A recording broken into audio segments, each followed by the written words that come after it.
Isabella Garcia woke with the sun streaming through her bedroom curtains, casting golden patterns across the quilt her late husband Antonio had brought from Cuba nearly 5 decades ago.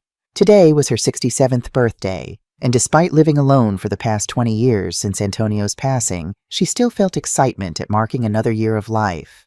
She stretched her arms above her head, feeling the familiar pull in her shoulders, a reminder of the decades she spent hunched over her sewing machine after Antonio's heart attack, taking in alterations and mending work from neighbors to keep their modest little Havana home and put their daughter Carmen through college. 67, Isabella whispered to herself, running her hands through her silver-streaked dark hair. Not young anymore, certainly, but not ready for the rocking chair either. Her garden was flourishing, her mind was sharp, and her hands, though marked with age spots and slightly stiff in the mornings, could still create beautiful things. She swung her feet to the floor and slipped them into worn but comfortable slippers. The wooden floors creaked as she made her way to the kitchen, the heart of her home. The house wasn't grand, a simple 3-bedroom stucco with a red-tiled roof that Antonio had fallen in love with in 1975, but it was paid for, filled with memories, and now worth significantly more than they'd ever imagined as the neighborhood had become fashionable. Isabella hummed as she prepared her morning café cubano, the rich scent of espresso filling the kitchen. She added the sugar while the coffee was still brewing, creating the perfect sweet foam on top, just as her mother had taught her. Some traditions were worth preserving. As she sipped her coffee, Isabella gazed out at her backyard. The royal palm trees swayed gently in the Miami breeze, and her bougainvillea climbed vibrantly over the back fence. She'd spent years tending this garden, transforming it from a patch of scrubby grass into an oasis that reminded her of her childhood home in Havana. Today will be special, she told herself, setting down her cup with determination. Carmen, her only daughter, was coming to visit. These visits had grown less frequent over the years as Carmen had built her own life with her husband Javier and their children Lucas and Catalina. Isabella understood life got busy, especially with teenagers, but a mother always missed her child no matter how old that child became. Isabella opened her refrigerator and smiled at the flan she'd prepared yesterday, Carmen's favorite dessert.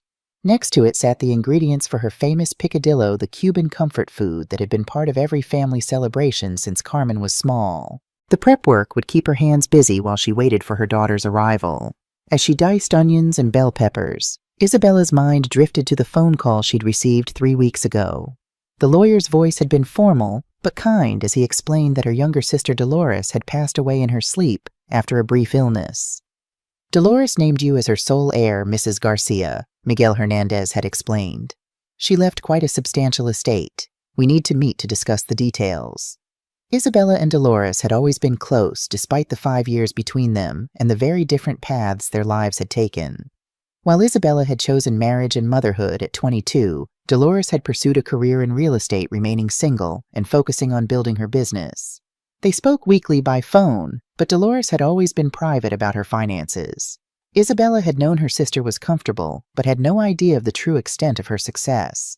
The lawyer's revelations had left Isabella stunned. Dolores had amassed $4.8 million through shrewd property investments and a stock portfolio she'd built methodically over decades.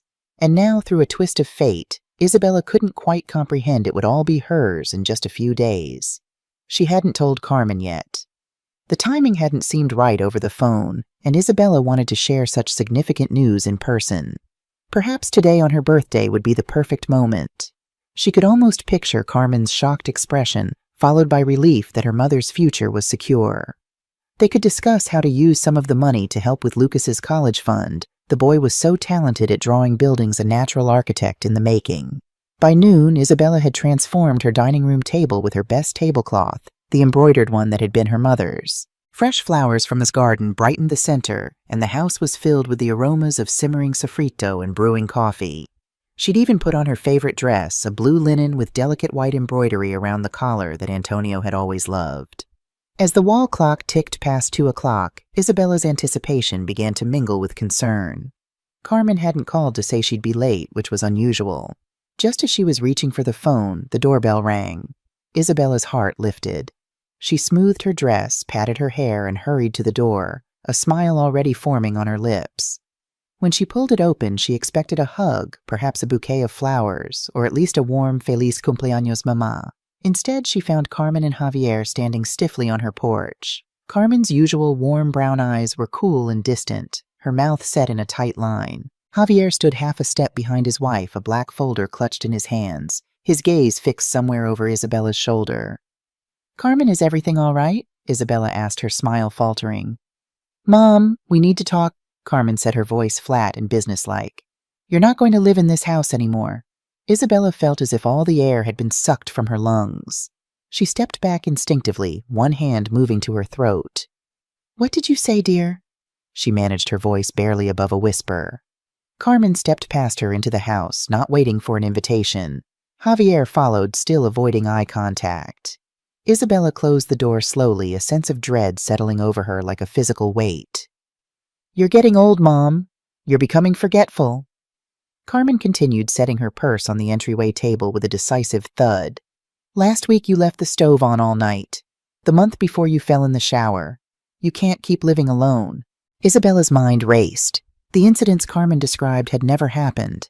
She hadn't left any stove on. She was meticulous about her kitchen. And she certainly hadn't fallen in the shower. She'd installed a grab bar years ago as a precaution and was steady on her feet. "Carmen, I didn't leave any stove on and I haven't fallen anywhere," Isabella replied, struggling to keep her voice level. "What is really going on here?" Her daughter made an impatient gesture with her hand. "Mom, don't argue. It's already decided. We found a place for you, Palmeras Doradas. It's a nice assisted living facility with nurses available 24 hours. You'll be properly cared for there." Isabella followed her daughter in a daze as Carmen walked to the dining room and placed the black folder on the carefully set table right on top of the embroidered tablecloth, pushing aside the vase of flowers to make space. "Look," Carmen said, flipping the folder open to reveal a stack of documents. "These are the admission forms. We've already spoken with the administrator. They have a room available immediately." Isabella stared at the papers, unable to fully comprehend what was happening. Forms for medical authorization, power of attorney documents, residential care agreements, all prepared without her knowledge or consent. The birthday celebration she'd planned now seemed like a cruel joke. "But honey, this is my home," she protested, tears welling in her eyes. "I've lived here with your father for 40 years. We raised you here. All my memories, my garden. You can't just take me away like this." Carmen sighed heavily as though dealing with a difficult child. "Mom, this house is too big for you alone. The maintenance is too much. The stairs are dangerous. The expenses are high. The sensible thing is to sell it and use that money to pay for Palmeras Doradas." There it was, the real motivation finally emerging. It wasn't about Isabella's well-being or safety. It was about her house, now worth approximately $520,000 in Miami's booming real estate market. The home that Antonio had worked 2 jobs to afford when it was worth almost nothing. The home where they had weathered hurricanes and celebrated quinceañeras. The home that held the ghost of her husband in every room. Isabella's shock began to give way to anger. "I'm not selling my home, Carmen," she said, her voice finding new strength. "And I'm certainly not going to any assisted living facility. This is my house, and I have every right to stay here." She watched as her daughter's expression transformed before her eyes. The mask of concern disappeared, replaced by something cold and determined that Isabella had never seen before. "You're not in a position to decide, Mom," Carmen said, her voice dropping to a near whisper. "The transport will be here in 1 hour to take you to Palmeras Doradas. It's all arranged." 1 hour. They were giving her 1 hour to say goodbye to the life she had built over decades. Isabella looked around her living room, the photographs chronicling family milestones, the armchair where Antonio had read the newspaper every Sunday morning, the sofa where she had rocked Carmen through countless fevers and nightmares. "You can't do this," Isabella whispered, even as a part of her realized the futility of her protest. Carmen had made her decision, and somehow she had the power to enforce it. 1 hour to pack, Mom," Carmen repeated, checking her watch. "Just take the essentials. Clothes, toiletries, some personal items. The rooms at Palmeras Doradas aren't very big." Isabella remained rooted to the spot, her mind still struggling to process the betrayal unfolding before her.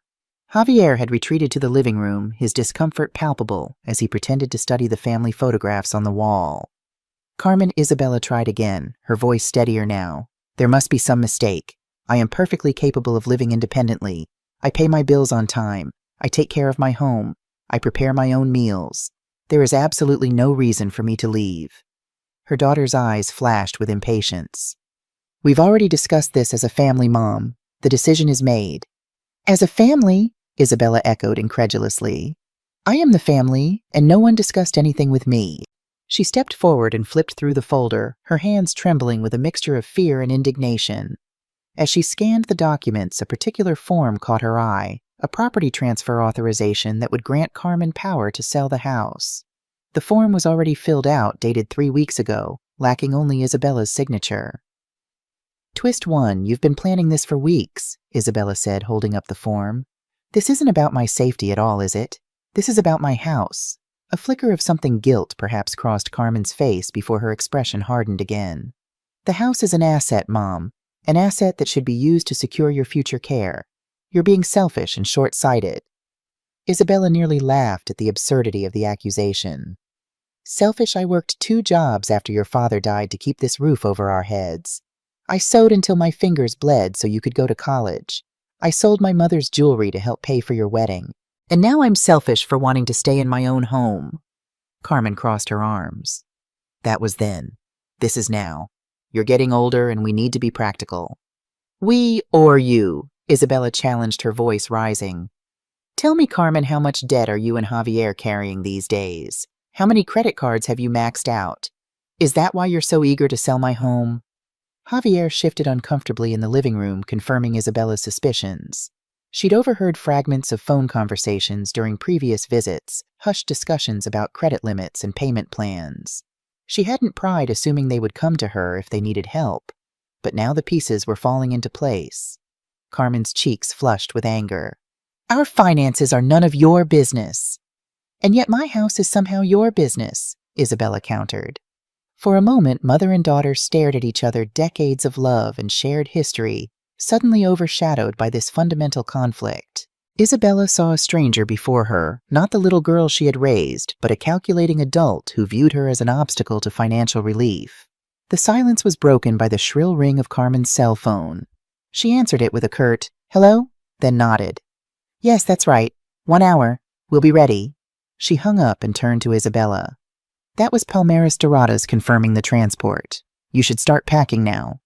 Isabella realized with a sinking heart that resistance was futile. Her daughter had orchestrated everything, meticulously presenting her with a fait accompli. Fighting now would only lead to more trauma, perhaps even involving the police or medical services, if Carmen claimed Isabella was mentally incompetent. Better to retreat strategically and plan her next move carefully. After all, Isabella had an ace up her sleeve that Carmen knew nothing about, an ace worth $4.8 million.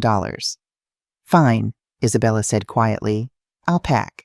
But know this, Carmen, what you're doing today will change things between us forever. Her daughter's expression didn't waver. You'll thank me eventually, Mom. This is for the best. Isabella turned away, unable to look at Carmen's face any longer. As she walked toward her bedroom, her knees felt weak, and she steadied herself against the wall. 67 years old today, and instead of celebrating with family, she was being exiled from her home under the pretense of care. In her bedroom, Isabella pulled out a suitcase from under her bed, the same suitcase she and Antonio had brought from Cuba all those years ago. The irony wasn't lost on her. Once again, she was being forced to leave a home she loved to start over somewhere new. Only this time the betrayal came not from a political regime, but from her own flesh and blood. As she carefully folded clothes into the suitcase, Isabella's hands moved automatically while her mind raced through options. The meeting with Miguel Hernandez was scheduled for tomorrow at 10 a.m. Once she signed those documents, the inheritance from Dolores would be transferred within 3 business days. 3 days from now, she would have the financial power to take back control of her life. But for now, she needed to appear compliant to prevent Carmen from suspecting anything that might lead her to delay the transfer to Palmeras Doradas until after Isabella's meeting with the lawyer. She packed methodically practical clothing, comfortable shoes, her blood pressure medication, the framed photograph of her wedding day, Antonio's watch that she kept on her bedside table, and a small album of family photos. Each item felt like a piece of her identity she was fighting to preserve. When she reached for her jewelry box, Isabella hesitated. Inside was her mother's gold crucifix and the pearl earrings Antonio had given her on their 25th anniversary. Would these be safe at Palmeras Doradas, or would they mysteriously disappear once Carmen had her settled there? Making a swift decision, Isabella removed the back panel of the jewelry box where she had created a secret compartment years ago. She took out her most precious pieces and wrapped them in a handkerchief, tucking them deep in an inside pocket of the suitcase. The rest she would leave behind along with the business card for Miguel Hernandez that was tucked in her bedside drawer. No need for Carmen to discover that particular connection. When she finished packing, Isabella sat on the edge of her bed, allowing herself one moment of grief. Tears slipped down her cheeks as she gently patted the quilt that had kept her warm for decades. "I'll be back," she whispered as much to herself as to the silent room. This isn't over. She dried her eyes and straightened her shoulders before wheeling her suitcase into the hallway. She would not give Carmen the satisfaction of seeing her broken. In the living room, Javier was pacing nervously while Carmen examined items on the bookshelves, perhaps already mentally cataloging what could be sold. "I'm ready," Isabella announced, her voice calm, despite the storm inside her. Carmen looked up, seemingly surprised by her mother's composure.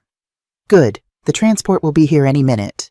Isabella nodded, then walked deliberately through the house, taking mental snapshots of each room, the kitchen where she had taught Carmen to make her first flan, the dining room, where so many Noche Buenas had been celebrated, the back porch, where Antonio had built a swing that still hung from the avocado tree. When the doorbell rang announcing the arrival of the Palmeras Doradas transport, Isabella was standing in the center of her living room, dignified in her birthday dress, her suitcase beside her. The driver, an older man with a kind face, introduced himself as Roberto. "Miss Garcia, I'll be taking you to Palmeras Doradas today. May I help you with your bag?" "Thank you, Roberto." Isabella replied, grateful for the small courtesy that her own daughter had failed to offer. As they walked to the door, Carmen stepped closer as if to embrace her mother. Isabella stiffened, unprepared for this sudden show of affection after what had transpired. But instead of a hug, Carmen leaned in and whispered in her ear words meant for Isabella alone. "You're going to rot in there, you miserable woman," she hissed, her voice so low that neither Roberto nor Javier could hear. "Don't expect me to visit."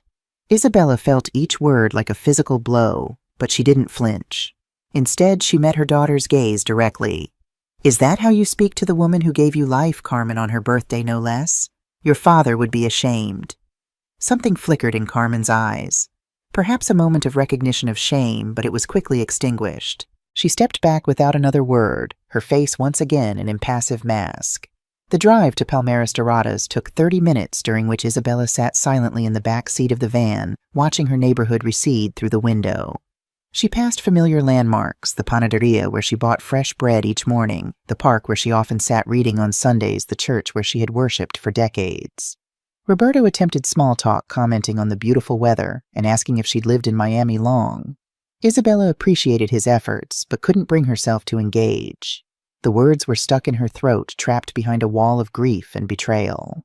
Palmeras Doradas appeared on the horizon, an imposing Mediterranean-style building with terracotta roof tiles and manicured gardens. Under different circumstances, Isabella might have admired the architecture, but today it loomed before her like a prison. As Roberto parked near the entrance, Isabella took a deep breath, steeling herself for whatever came next. She would endure this indignity with grace, secure in the knowledge that in 3 days' time, everything would change. Carmen thought she had won, but Isabella's story was far from over. The reception area of Palmeras Doradas was designed to project an atmosphere of luxury and comfort, with gleaming marble floors, potted palms, and a bubbling fountain. A young woman in a crisp uniform greeted them with a practiced smile. "Welcome to Palmeras Doradas, Mrs. Garcia. I'm Adriana Martinez, one of the resident care coordinators. We're so pleased to have you join our community." Isabella nodded politely, but said nothing. Community wasn't the word she would have chosen for a place people were sent when their families no longer wanted them at home. "Let me show you to your room," Adriana continued, seemingly undeterred by Isabella's silence. "Roberto will bring your suitcase." They walked down long carpeted hallways that smelled faintly of disinfectant beneath the artificial scent of air freshener. Isabella noted emergency call buttons at regular intervals, handrails along the walls, and numbered doors with small whiteboards displaying residents' names. Everything was clean, organized, and utterly impersonal. "Here we are, room 217, Adriana announced cheerfully, opening a door to reveal a small but tidy space. "This will be your home now." The room contained a single bed with a plain blue comforter, a bedside table, a narrow armchair, a small dresser, and a compact ensuite bathroom. A window overlooked a courtyard where several elderly residents sat on benches, some alone, others with visiting family members. The dining room serves 3 meals a day, Adriana explained, handing Isabella a printed schedule.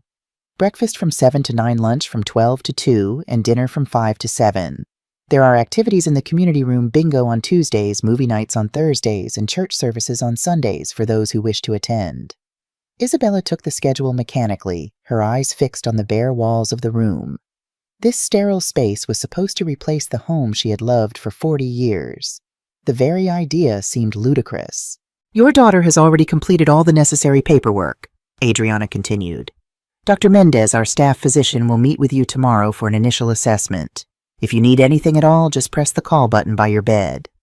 Roberto appeared with Isabella's suitcase, setting it gently by the dresser. "All set, Mrs. Garcia," he said with a kind smile. "Take care now." As they left, closing the door behind them, Isabella finally found herself alone with the full weight of what had happened. Her legs gave way and she sank onto the edge of the bed, her fingers clutching the schedule so tightly the paper crumpled. The cruel words Carmen had whispered echoed in her mind. "You're going to rot in there, you miserable woman."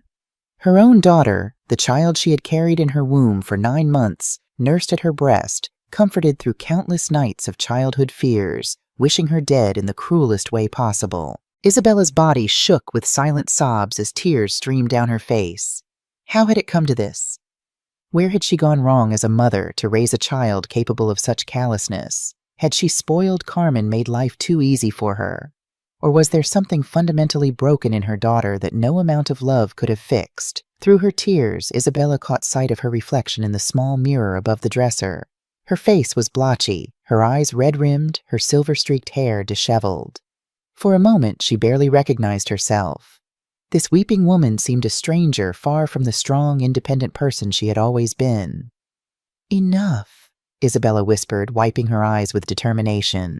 Antonio had not raised her to collapse under pressure, nor had she survived leaving her homeland, building a new life in a foreign country, and then losing her beloved husband, only to be defeated by her daughter's betrayal. She rose from the bed, unpacked her suitcase methodically, and arranged her meager possessions to make the room as personal as possible. The photograph of her wedding day went on the bedside table, Antonio's watch beside it. Her clothes were carefully folded into the dresser drawers. The small photo album was placed under her pillow, where she could reach for it during the lonely nights ahead. As darkness fell outside her window, Isabella heard a soft knock on her door. She opened it to find an older woman with snow-white hair pulled into a neat bun, leaning slightly on a wooden cane. "Hello, neighbor," the woman said with a gentle smile. "I'm Rosa Mendez from across the hall, room 214. I noticed you arrived today and thought you might like some company for dinner. The first night is always the hardest." Isabella hesitated, torn between wanting to hide away with her grief and recognizing the genuine kindness in Rosa's offer. "Thank you," she said finally. "I'm Isabella Garcia, and yes, company would be welcome." As they walked slowly to the dining room, Rosa explained that she had been at Palmeras Doradas for 2 years. "My son lives in Seattle with his family. Too far to care for me properly after my stroke, so here I am. The food isn't bad, though the rice is never quite right. Not enough sazon, you know." Isabella nodded, grateful for Rosa's undemanding chatter. The dining room was large and institutional, with round tables seating 6 residents each. The dinner that evening was a pale imitation of arroz con pollo, the rice overcooked and the chicken dry. But Rosa's company made it bearable, her stories about the other residents providing a welcome distraction from Isabella's thoughts. "That's Mr. Gonzalez by the window," Rosa whispered. "Former professor of literature at the university. Brilliant man, still quotes poetry, though sometimes he forgets his own name. And over there is Mrs. Alvarez. Her children visit every Sunday without fail, bringing her grandchildren. One of the lucky ones."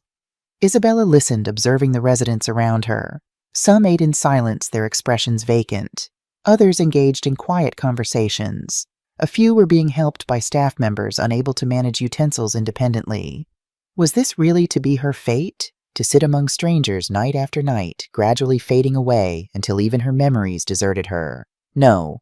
In 3 days, everything would change. She just needed to endure until then.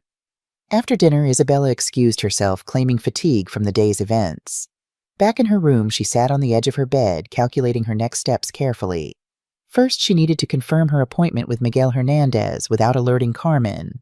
Then she would need transportation to his office. And finally, once the inheritance was secure, She would need to act swiftly to reclaim her independence. As she prepared for bed, Isabella realized with a start that this was the first night in 40 years she would sleep somewhere other than the home she had shared with Antonio. The thought brought fresh tears to her eyes, but she brushed them away resolutely. This separation was temporary.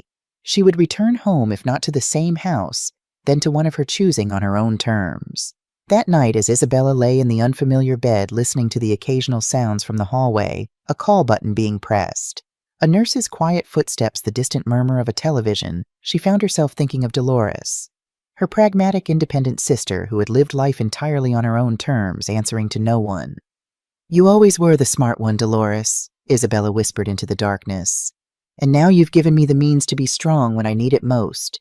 With that thought providing comfort, she finally drifted into an uneasy sleep, her dreams filled with images of her garden, Antonio's smile, and the future that awaited her once she reclaimed her power. Morning arrived with the jarring sound of an intercom announcement reminding residents of breakfast and morning medication rounds. Isabella woke disoriented, momentarily forgetting where she was until the stark reality of her surroundings brought yesterday's events flooding back. She dressed carefully in a simple navy skirt and white blouse, applied a touch of lipstick, and arranged her hair neatly. Appearances mattered now more than ever. She needed to project capability and coherence to prevent anyone from questioning her mental faculties. At breakfast, she rejoined Rosa, who introduced her to several other residents. Isabella responded to their questions politely, but vaguely, revealing little about her circumstances. The less people knew about her situation, the better. After eating, Isabella returned to her room to make her crucial phone call. She waited until 9 a.m., when she knew Miguel Hernandez would be in his office, then used the landline phone provided in her room. Her cell phone was in her purse, but she worried that Carmen might have access to her call records. "Hernandez Legal Services, how may I help you?" a receptionist answered. "This is Isabella Garcia. I have an appointment with Mr. Hernandez tomorrow at 10 a.m., and I need to confirm it." There was the sound of computer keys clicking. "Yes, Mrs. Garcia, we have you in the system. Mr. Hernandez is expecting you tomorrow morning." Isabella lowered her voice, glancing at her closed door. "There's been a change in my circumstances. I'm currently at Palmeras Doradas Assisted Living. Would it be possible for Mr. Hernandez to send a car for me?" A brief pause. "One moment, please. Let me check with Mr. Hernandez." After a short hold, the receptionist returned. "Mrs. Garcia, Mr. Hernandez says he will arrange transportation for you. The car will arrive at 9:30 a.m. tomorrow. Is there anything else you need?" "No, thank you. That's perfect," Isabella replied, relief washing over her. The first piece of her plan was in place. As she hung up, a knock at her door announced the arrival of Dr. Mendez for her initial assessment. The physician, a middle-aged woman with kind eyes behind stylish glasses, conducted a thorough examination, asking questions about Isabella's medical history, current medications, and cognitive function. Isabella answered everything truthfully, knowing that any deception might backfire. Yes, she sometimes had mild arthritis pain in her hands. No, she had never been diagnosed with any memory disorders. Yes, she could manage all her activities of daily living independently. Dr. Mendez made notes on her tablet. "Mrs. Garcia, I must say you appear to be in excellent health for your age. Your blood pressure is normal. Your reflexes are good, and you show no signs of cognitive impairment. May I ask why you've chosen to move to assisted living at this time?" "I didn't choose this," Isabella said quietly. "My daughter decided it was necessary." Understanding dawned in the doctor's eyes. She had seen this scenario before. "I see," she said, her tone neutral but her expression sympathetic.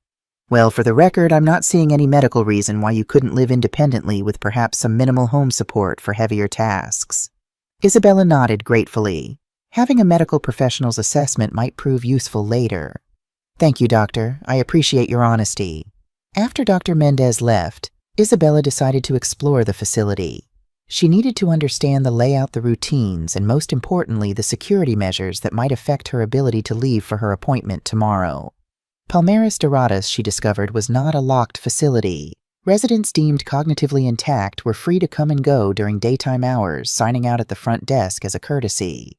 This was a relief. She wouldn't need to engineer an escape merely to provide a plausible reason for her temporary absence. The grounds were admittedly beautiful, with winding paths through tropical gardens, several gazebos offering shade, and even a small pond with koi fish that attracted a group of residents who tossed them breadcrumbs after lunch.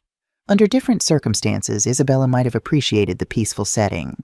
In the afternoon, she found the community room where a craft session was underway.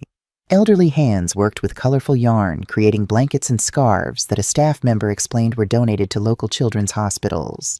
Isabella joined them, finding comfort in the familiar motion of her fingers working with the soft material. The repetitive actions soothed her troubled mind, allowing her to focus on the plan taking shape in her thoughts. By evening, Isabella had formed a clearer picture of her strategy. Once the inheritance was secured, she would need to act quickly to protect it from Carmen. First, revoke the power of attorney she had granted her daughter 5 years ago during a brief hospitalization for pneumonia. Second, freeze all credit cards linked to her accounts. Third, secure her house legally before Carmen could make any moves to sell it. At dinner, Rosa noticed her preoccupation. "Penny for your thoughts, Isabella," she asked gently. Isabella offered a small smile. "Just adjusting Rosa. Everything happened so quickly." "That's how it usually goes." Rosa nodded. "One day you're in your own home, the next you're here wondering what happened to your life.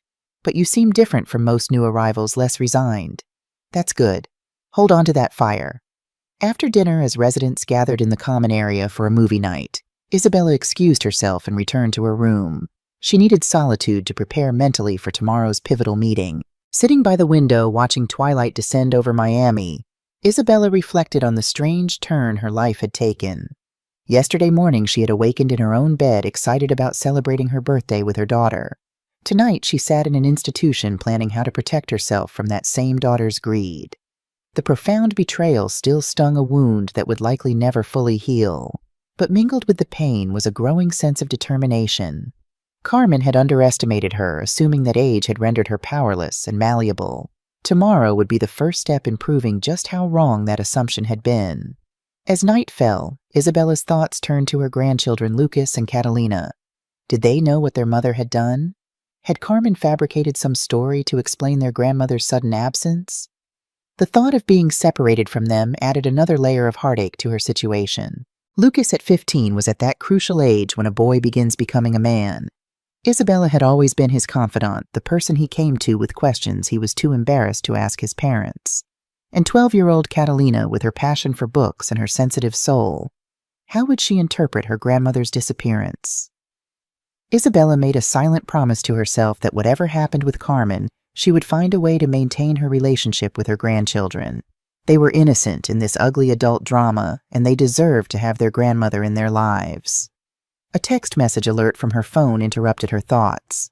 She retrieved the device from her purse, seeing a message from Lucas. "Grandma Mom said you moved to a special place because you fell and need care. Are you okay? We miss you." Isabella's heart clenched. So that was the story Carmen had concocted, that her grandmother was frail and helpless. She typed a careful response. "I'm fine, sweetheart. Just in a new place for now. Don't worry about Grandma. I miss you and Catalina very much." She hesitated, tempted to tell him the truth, but decided against it. Children shouldn't be forced to choose sides in conflicts between their parents and grandparents.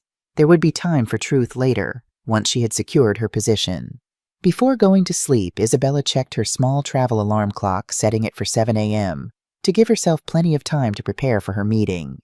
Tomorrow would require all her strength and clarity. As she lay in the dark, listening to the unfamiliar sounds of her new environment, Isabella found her thoughts drifting to Antonio.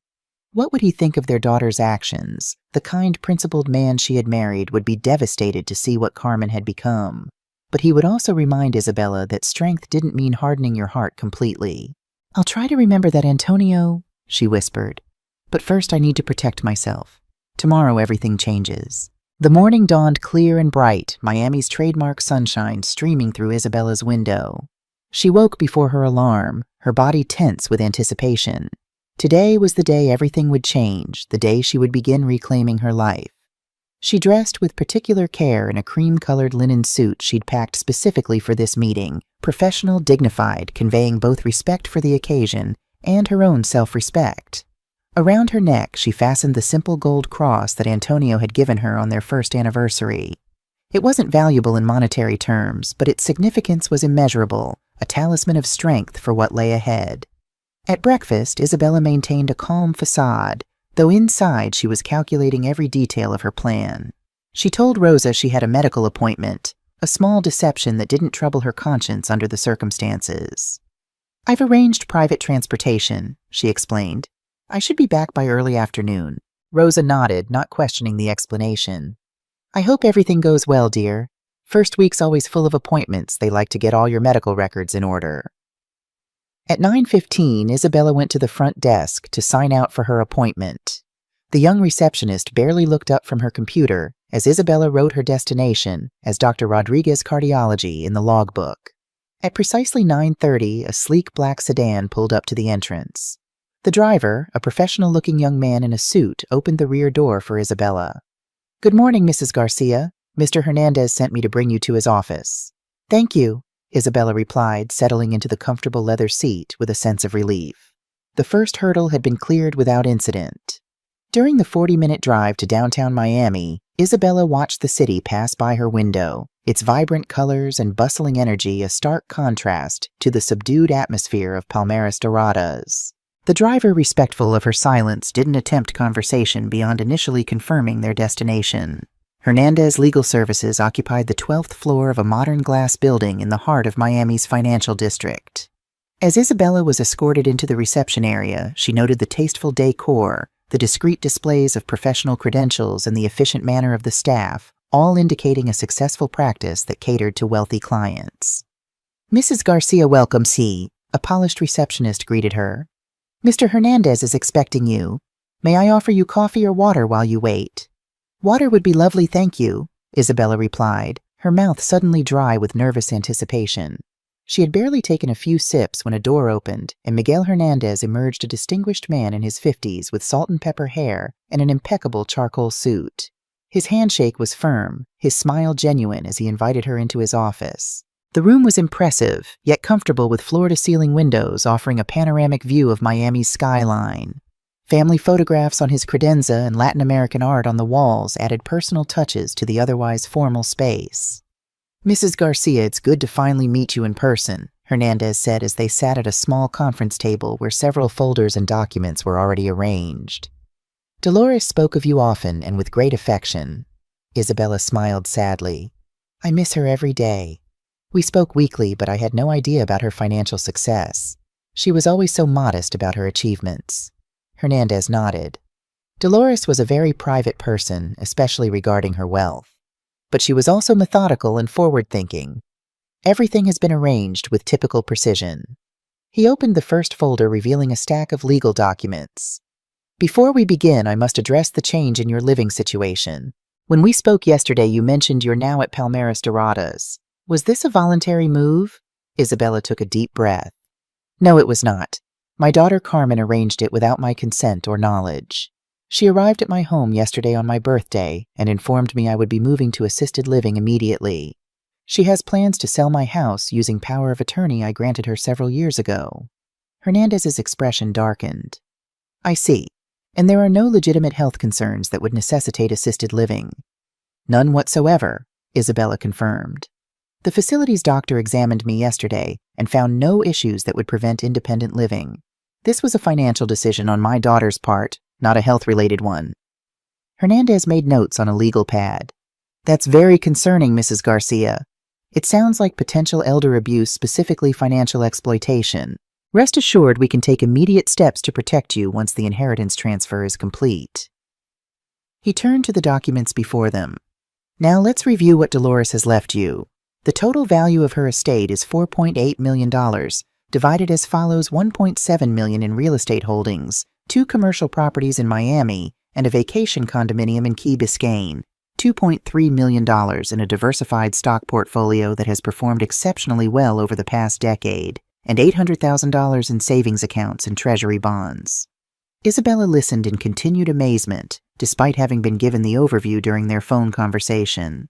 The scale of Dolores's success was remarkable, especially for a Cuban immigrant woman who had started with nothing. "Climax 1, once you sign these documents," Hernandez continued, sliding several papers toward her, "the transfer process will begin immediately. The accounts will be retitled in your name, and you'll become the legal owner of all properties. The entire process should be complete in 3 business days. 3 business days. By Monday, Isabella would have the financial power to reshape her circumstances completely. She signed each document carefully, her hand steady despite the emotions churning inside her. When the last signature was complete, Hernandez gathered the papers and pressed a button on his desk phone. "Nancy, please have these notarized and processed immediately. Priority status." He turned back to Isabella. "Now let's discuss the protective measures we need to take.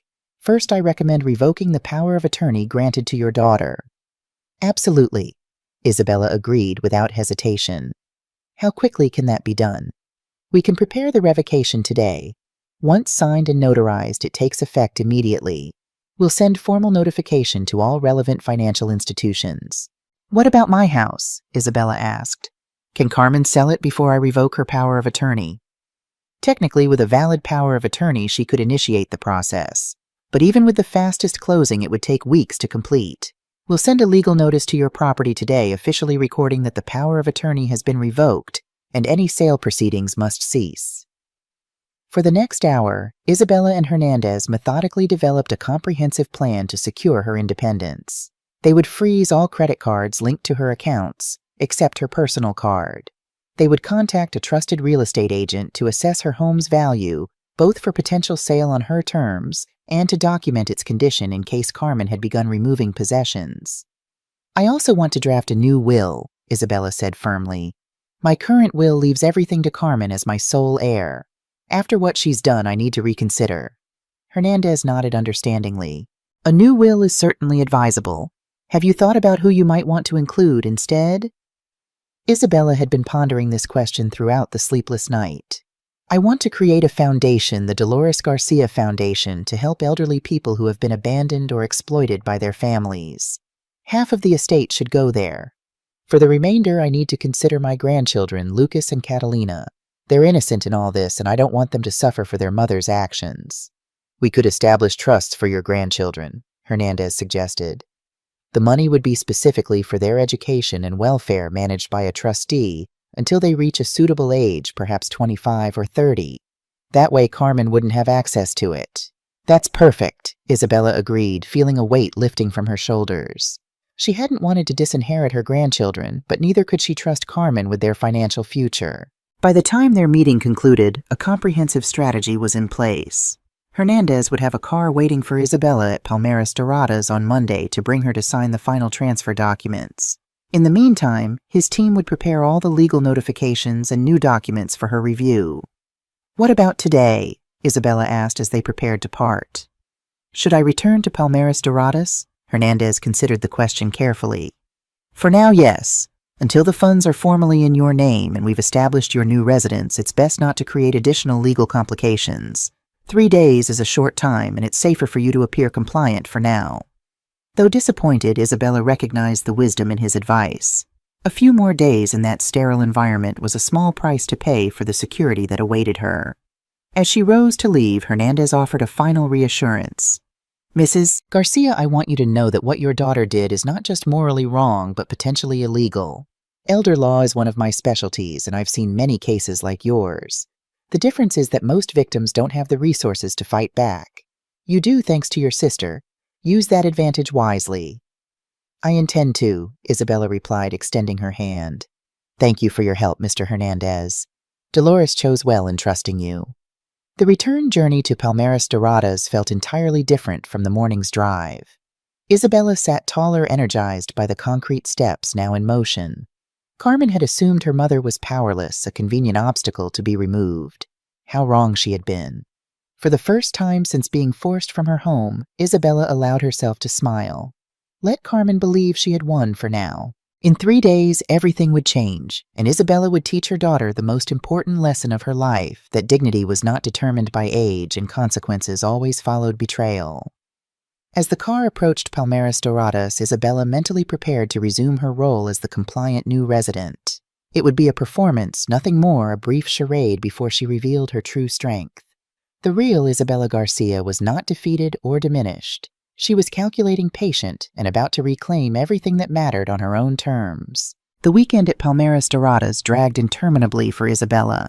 She participated in the scheduled activities with a practiced smile, ate meals she barely tasted, and engaged in polite conversation with Rosa and the other residents. But her mind remained fixed on Monday morning, when the power to reclaim her life would finally be within her grasp. On Saturday evening, her cell phone chimed with a text message from Carmen. "Stopped by the house today to start packing things up. The realtor thinks we can get $550,000 if we move quickly. I'll donate whatever clothes and personal items you don't need." Isabella's hands trembled with anger as she read the message. Carmen wasn't even waiting for the power of attorney to be officially exercised. She was already treating Isabella's possessions as her own to dispose of. The decades of memories, the treasured items that defined a lifetime, reduced to things to be cleared away. Rather than responding with the fury that burned inside her, Isabella simply wrote, "I see." Let Carmen interpret that however she wished. The cryptic reply was safer than expressing the outrage that might alert her daughter that something was amiss. Sunday morning brought another unwelcome text. "Found a buyer already. Cash offer, no inspection needed. Can close in 2 weeks." 2 weeks! Carmen was moving with astonishing speed, clearly anxious to convert Isabella's home into cash before any complications arose. What she didn't know was that Miguel Hernandez had already sent a legal notice to the property invalidating any sale proceedings initiated under the soon-to-be-revoked power of attorney. The legal document would be waiting on the door when Carmen next visited. Isabella's only response was, "Things have a way of working out as they should." Again ambiguous enough to avoid suspicion, yet satisfying in its hidden meaning.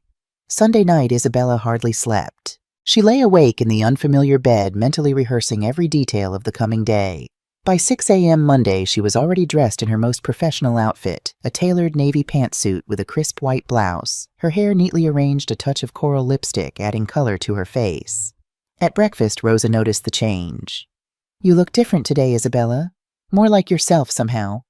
Isabella smiled. "Today is an important day," she said simply, offering no further explanation. At 9:30 a.m., just as Miguel had promised, a black sedan pulled up to Palmeras Doradas.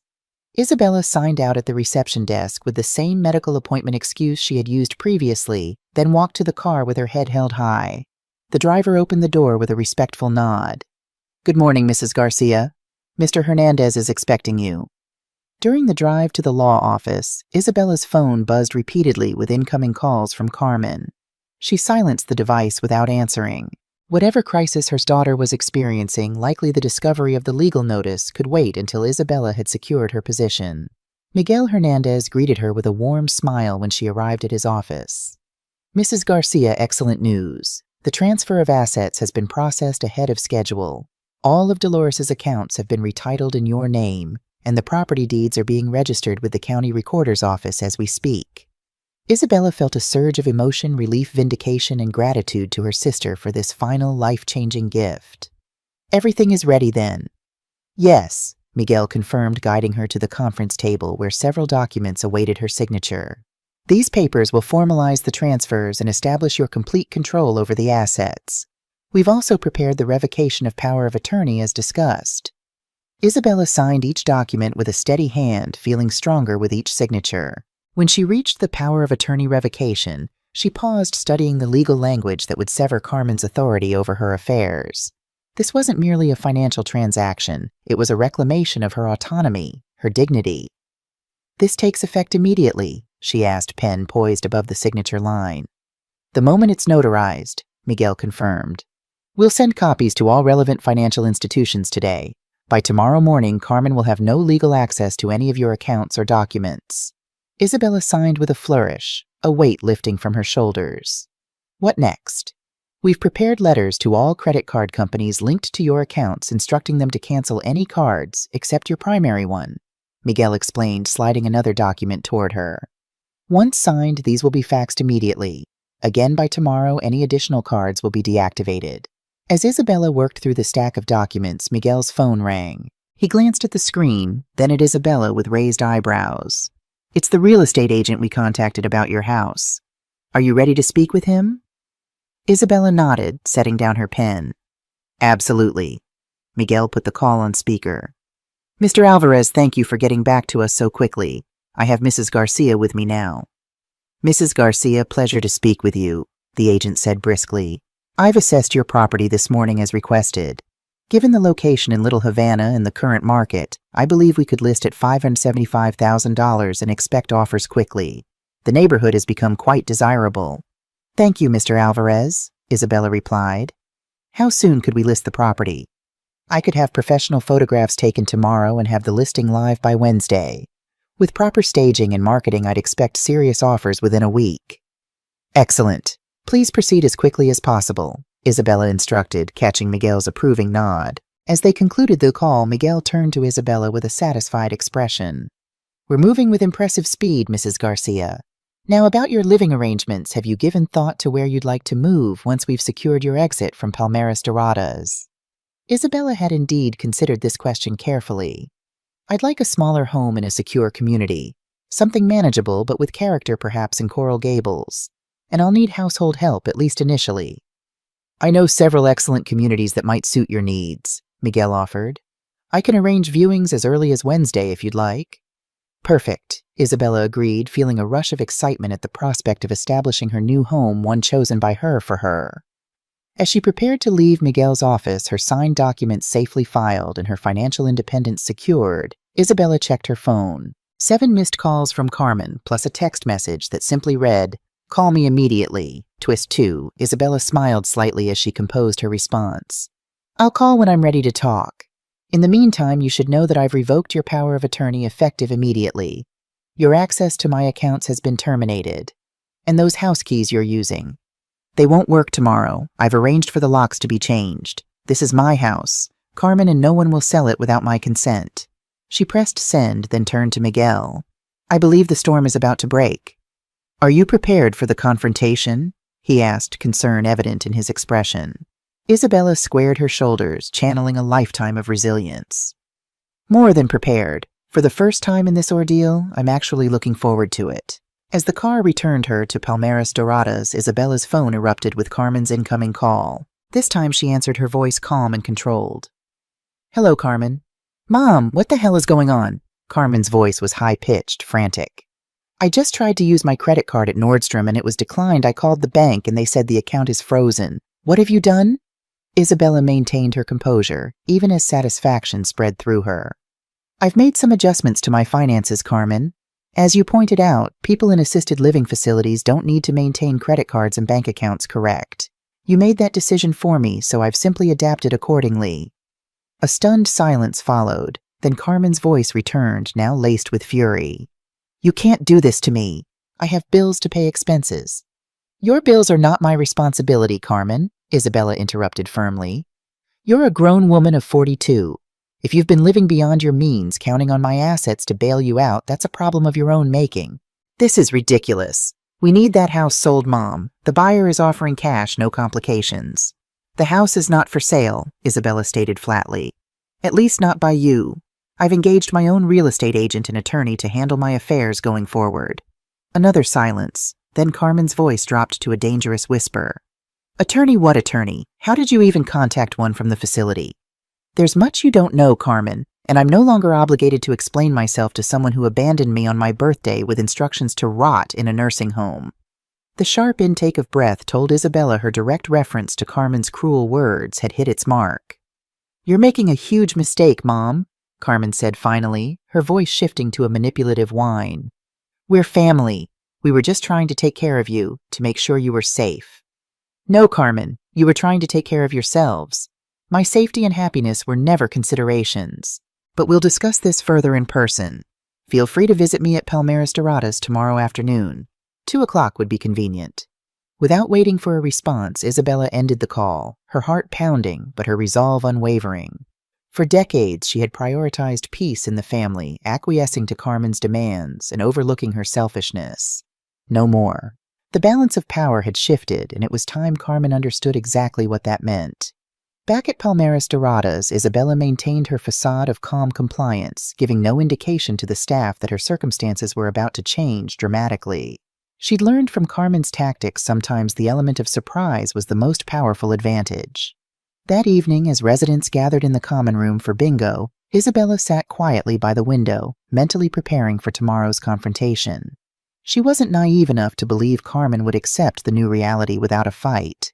There would be tears, accusations, perhaps even threats.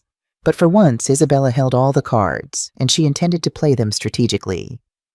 Everything all right, Isabella? Rosa asked, settling into the chair beside her with a concerned expression. You seem miles away. Isabella smiled at her new friend. Everything is about to get much better, Rosa. Sometimes life gives you a second chance when you least expect it. Mysterious? Rosa chuckled.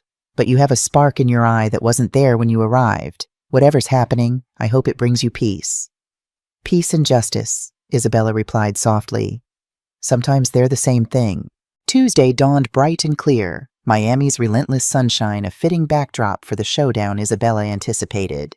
She dressed carefully in a coral silk blouse and cream linen pants, an outfit that conveyed both confidence and ease. This wasn't a business meeting. It was a reckoning between mother and daughter, and Isabella wanted to appear strong but not unapproachable. She spent the morning working with Miguel via phone, confirming that all financial protections were in place. The revocation of power of attorney had been processed and recorded. All secondary credit cards had been canceled. The locksmith had changed the locks on her home with a notary present to document the procedure legally. The foundation paperwork was being drafted along with trust documents for Lucas and Catalina. Everything was proceeding exactly as planned, giving Isabella a sense of security she hadn't felt since before Carmen's betrayal. At precisely 2 p.m., the reception desk called to inform Isabella that her daughter had arrived. Rather than meeting in her small room, Isabella had reserved the facility's private family conference room, a neutral space with comfortable seating and sufficient privacy for what would undoubtedly be an emotional conversation. When Isabella entered the room, Carmen was already pacing nervously, her designer handbag clutched tightly under one arm. Javier stood awkwardly by the window, his discomfort evident in his rigid posture and averted gaze. "Thank you both for coming," Isabella said calmly, taking a seat at the small table. Carmen whirled to face her eyes flashing. "What choice did we have? You've frozen all the accounts, canceled my cards, changed the locks, you've declared war, Mom?" Isabella regarded her daughter steadily. "Is that how you see it?" "As a war, I'm simply protecting what's mine, Carmen. Something I should have done years ago." "This is insane. You need us to manage your affairs. You're not thinking clearly." "On the contrary," Isabella interrupted, her voice firm but controlled. "Dr. Mendez here at Palmeras Doradas has formally assessed me and found no cognitive impairment whatsoever. I'm perfectly capable of managing my own affairs as I have done successfully for the 20 years since your father died." Carmen's face flushed with anger. "You had a fall in the bathroom. You left the stove on. You're becoming forgetful and dangerous to yourself."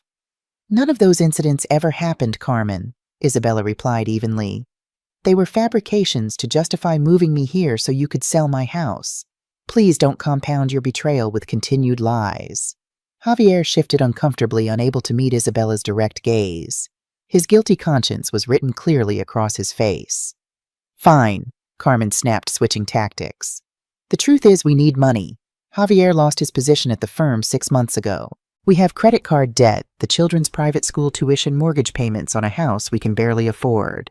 We were counting on eventually inheriting your house anyway. We just needed it sooner rather than later." Isabella absorbed her daughter's confession with a mixture of disappointment and vindication. At least they were finally moving toward honesty, however brutal. "So you decided that rather than adjusting your lifestyle, finding new employment, or even simply asking me for help, you would declare me incompetent and institutionalize me on my birthday, no less." Carmen had the grace to look momentarily ashamed, but quickly rallied. "You don't understand the pressure we're under. The bank is threatening foreclosure. We could lose everything." "And that justified treating me as if I were already dead?" Isabella asked quietly. "Telling me I would rot in here." Javier's head snapped up in shock. "Carmen, you said that to your mother?" Carmen waved dismissively. "I was upset. People say things they don't mean when they're desperate." "No, Carmen," Isabella corrected her. "People reveal their true feelings when they're under pressure. The mask slips and we see what lies beneath. What I saw that day was my daughter viewing me not as a person with feelings and rights, but as an obstacle to financial relief." A heavy silence fell over the room. Carmen slumped into a chair, her initial bluster fading into something more sullen. Javier continued to stand by the window, physically and emotionally separated from the conflict between mother and daughter. "So what now?" Carmen finally asked. "You've cut us off completely. Is that your revenge?" Isabella shook her head slowly. "This isn't about revenge, Carmen. It's about consequences. For too long, I've enabled your sense of entitlement. I've forgiven manipulations and selfishness, always making excuses for your behavior. That ends today." She leaned forward, maintaining steady eye contact with her daughter.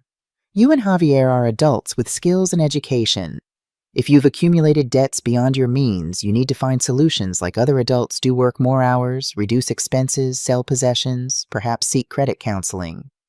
But my home and my savings are no longer your emergency fund." Carmen's expression hardened. "That's it. After everything we've done for you over the years, you're just cutting us off when we need you most." "What exactly have you done for me, Carmen?" Isabella asked mildly. "When was the last time you visited without asking for money or favors? When did you last call just to check on my well-being? The relationship has been entirely one-sided for years, and I simply didn't want to see it." "This is so unfair," Carmen muttered, reaching for her purse.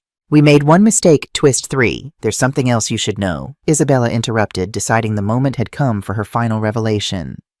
"3 weeks ago, my sister Dolores passed away. She left me her entire estate as her sole heir." Carmen's hand froze halfway to her bag. "Aunt Dolores, the one in real estate?" "Yes.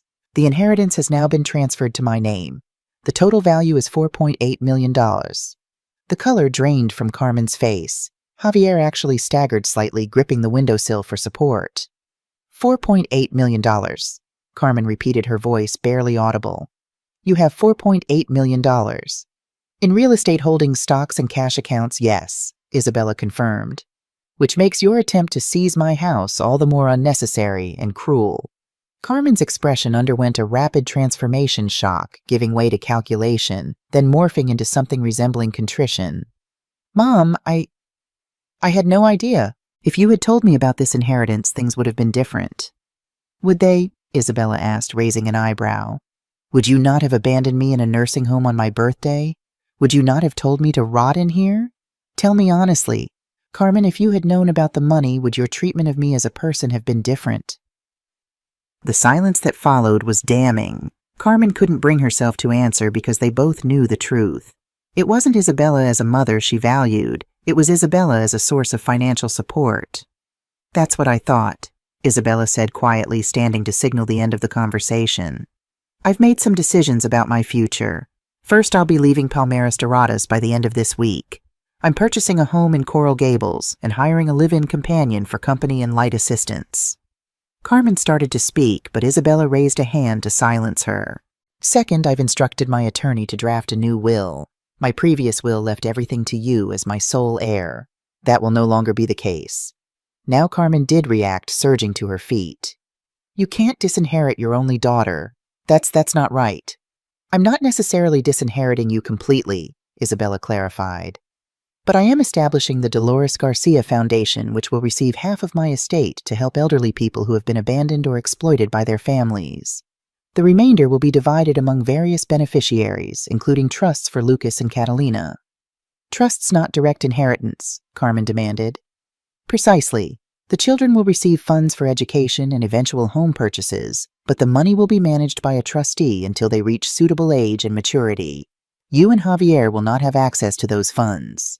Carmen's face contorted with rage. "After all I've done for you—" "This conversation is over," Isabella said firmly. "I've made my decisions. How you choose to respond to them will determine what relationship, if any, we have moving forward." With that, she walked calmly to the door, pausing with her hand on the knob. "One last thing, Carmen. The cruelest part of what you did wasn't placing me here. It was making me feel worthless, as if my only value was in what I could provide materially. No mother should ever hear such words from her child."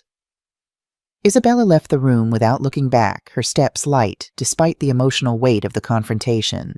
The truth had finally been spoken aloud, painful as it was. Now she could move forward, rebuilding her life on her own terms. As she returned to her room, Isabella's phone chimed with a text message from Miguel. "Housing opportunity in Coral Gables. Gated community, 3 bedrooms, garden security. Available immediately. Interested in viewing tomorrow." Isabella smiled as she typed her response. "Yes. Arrange viewing for 11 a.m. Each step of her plan was falling into place with satisfying precision. From victim to architect of her own destiny in less than a week, it was a transformation. Dolores would have Isabella fell in love with the Coral Gables house the moment she stepped through the front door. The Spanish-style single-story home featured terracotta tiles, arched doorways, and a central courtyard with a small fountain that reminded her of old Havana. Most importantly, it was secured within a gated community called Las Palmas, offering both safety and privacy.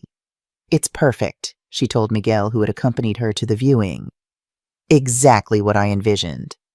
"The owners are motivated sellers," the real estate agent explained. "They've already purchased another property and are eager to close quickly. We could have you moved in within 2 weeks if you're interested in making an offer." "I am," Isabella confirmed without hesitation. "Let's proceed immediately." The next several days passed in a whirlwind of activity.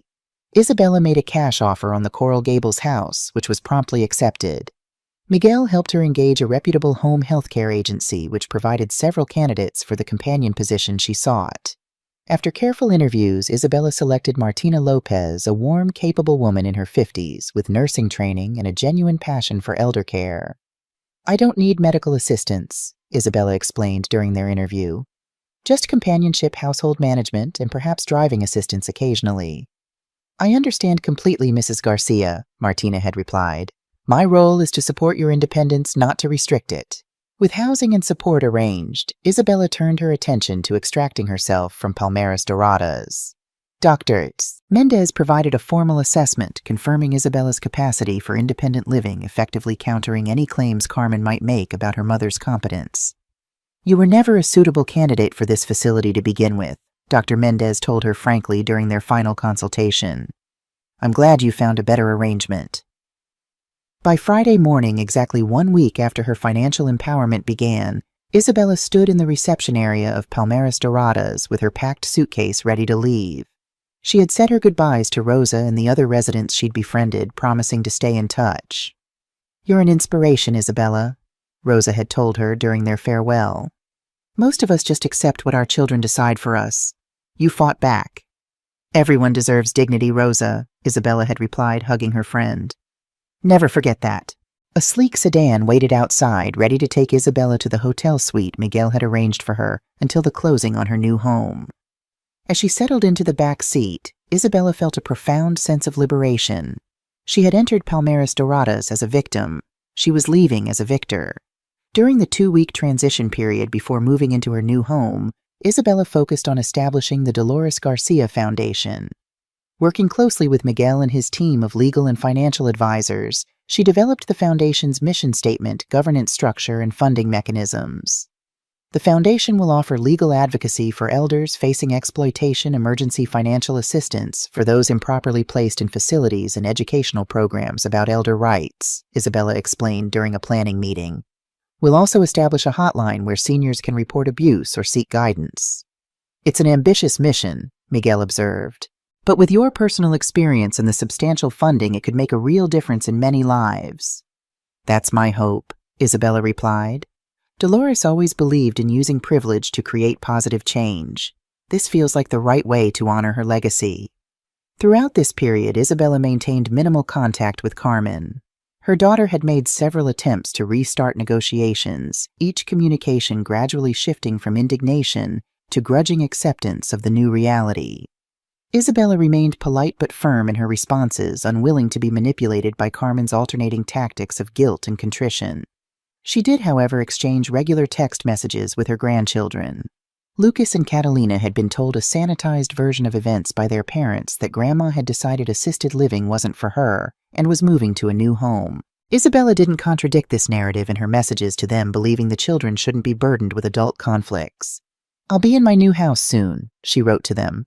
"Once I'm settled, you'll both be my first invited guests for a proper visit." On moving day, Isabella stood in the empty hotel suite, surveying the few possessions she had managed to salvage from her old life. The rest of her belongings remained in the little Havana house, which was now officially on the market with Mr. Alvarez. She had decided against trying to reclaim individual items, choosing instead to start fresh with new furnishings that reflected her current tastes and needs. "Ready to go, Mrs. Garcia?" Martina asked, collecting Isabella's suitcase.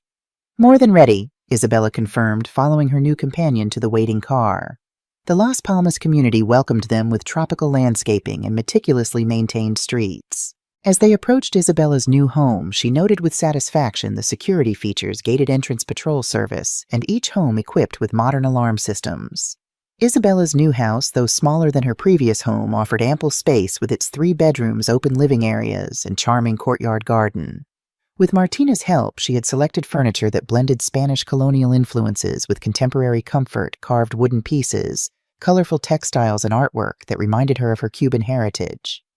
"This feels like a real home already," Martina observed as they toured the fully furnished rooms. "And the garden is going to be beautiful once you've put your personal touch on it." "The garden will be my project," Isabella agreed, looking out at the courtyard with its potential for transformation. "I've always found peace working with plants." That first night in her new home, Isabella sat in the courtyard as twilight descended, listening to the gentle splash of the fountain and the distant calls of tropical birds. The journey from betrayal to rebirth had been swift and decisive, fueled by Dolores's unexpected gift and Isabella's own determination to reclaim her dignity. As she sipped a cup of chamomile tea, Isabella reflected on the strange twist of fate that had turned Carmen's cruelty into the catalyst for positive change. Had her daughter not attempted to institutionalize her, Isabella might have continued in the same pattern, indefinitely giving too much, expecting too little, enabling behavior that diminished them both. Now Isabella had the opportunity to redefine not only her relationship with Carmen, but her entire approach to this chapter of her life. At 67, she wasn't merely surviving, she was flourishing, pursuing meaningful work through the foundation, creating a home that reflected her personal taste, and establishing healthy boundaries with those around her. The gentle chime of her phone interrupted these reflections. A text message from Lucas. "Mom told us about your new house, Grandma. Catalina and I miss you a lot. Can we visit soon?" Isabella smiled as she typed her response. "I miss you both too, mi corazón. Come this Sunday for lunch. Ask your mother if 1 p.m. works." The reply came swiftly. "She says yes. See you Sunday, Grandma." Isabella set down her phone, her heart lighter. Whatever happened between her and Carmen, she would maintain her connection with her grandchildren. They were innocent in this conflict, deserving of their grandmother's unconditional love and presence in their lives. As darkness settled over Coral Gables, Isabella made her way to her new bedroom, a peaceful space with windows overlooking the garden. The bed was dressed in the finest linens, a small indulgence she had denied herself for years out of habit and thrift. Tonight she would sleep in comfort earned through a lifetime of hard work and recent courage. "Gracias, Dolores," she whispered, touching the photograph of her sister that held pride of place on her nightstand. "For everything." 2 months after establishing herself in Coral Gables, Isabella's new life had fallen into a satisfying rhythm. Mornings began with coffee in the courtyard garden, which was now flourishing with bougainvillea jasmine and potted citrus trees. She spent her days divided between foundation work, social activities within the Las Palmas community, and quiet pursuits like reading and gardening. Martina had proven to be the perfect companion, present when needed, but respectful of Isabella's independence and privacy. They shared cooking duties, discovering a mutual love for traditional Cuban cuisine, and often spent evenings watching classic films or discussing books they had both read. The Dolores Garcia Foundation was gaining momentum with office space secured in downtown Miami and a small but dedicated staff hired to manage operations. Isabella visited weekly to review cases and authorize assistance funds, finding profound fulfillment in helping other seniors avoid or escape situations similar to what she had experienced. "We've assisted 15 families this month alone," the foundation director reported during one meeting. "Most cases involve financial exploitation or inappropriate facility placement, exactly the issues we were established to address." Isabella nodded in satisfaction. "And the educational programs, we've scheduled workshops at 5 senior centers and produced pamphlets on elder rights in both English and Spanish. The response has been tremendous. People are hungry for this information." In contrast to Isabella's flourishing circumstances, reports from Carmen's household painted a starkly different picture. Through Lucas and Catalina, who visited regularly, Isabella learned that their family's financial situation had grown increasingly dire. "Dad's working 2 jobs now," Lucas confided during one Sunday visit. "He's at the warehouse during the day and doing accounting work at night. We hardly ever see him anymore." "And Mom sold her designer bags on some website," Catalina added. She cried after the packages were picked up. Isabella listened without comment, feeling sympathy for her grandchildren's distress, but recognizing that Carmen and Javier needed to experience the natural consequences of their financial choices. This difficult period might ultimately teach them valuable lessons about priorities and responsible management. The relationship between Isabella and Carmen remained formal and distant. Carmen had made several tentative attempts at reconciliation each time, subtly circling back to financial assistance, which Isabella consistently declined to provide. The children's tuition is coming due, Carmen had mentioned during one brief phone call. With everything else we're juggling, I'm not sure how we'll manage it.